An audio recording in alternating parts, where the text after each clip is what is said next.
एक महत्वाची बातमी, अजित पवार आता बीडचे पालकमंत्री असणार आहेत। एक महत्वाची बातमी समोर येते। बीड आणि पुण्याचे पालकमंत्री म्हणून संभाव्य यादी काही वेळापूर्वी जाहीर झाली। आता यावर शिक्कामोर्तब झाले। अजित पवार हे बीडचे पालकमंत्री असणार आहेत।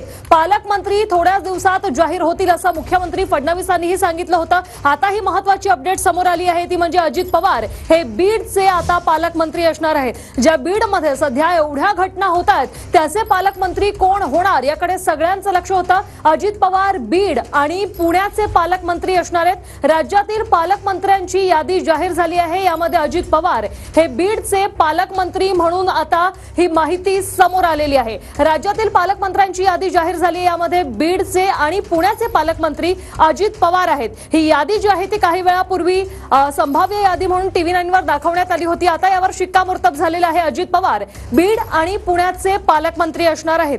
कोणाकडे कोणतं पालकमंत्री पद गेलेलं आहे ते आपण पाहूया।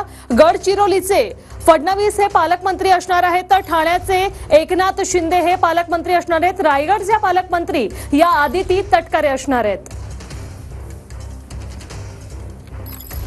घेऊयात आमचे प्रतिनिधी विनायक डावरुंग यांच्याकडून। विनायक, पालकमंत्री जाहीर करण्यात आलेले आहेत। अजित पवारांकडे बीड आणि पुण्याचं पालकमंत्री पद।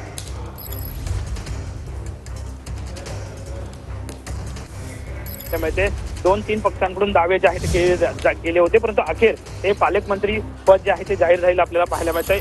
देवेंद्र फडणवीस जे आहे ते गडचिरोलीचे पालकमंत्री असणार आहेत। ठाणा आणि मुंबई शहरामध्ये एकनाथ शिंदे जे आहेत यांनी पालकमंत्री असणार आहेत। तर पुणे आणि बीड आपण जर पाहिलं तर पुण्यामध्ये कोण पालकमंत्री देणार, तर अजितदादा हे जवळपास निश्चित होतं, परंतु बीडमधून वाद जो आहे तो पाहायला मिळत होता। धनंजय मुंडे यांना पालकमंत्रीपद देऊ नये अशी मागणी जी आहे ते स्थानिक पक्षातले आमदार विरोधी आमदार। विनायक, आपण आधी यादी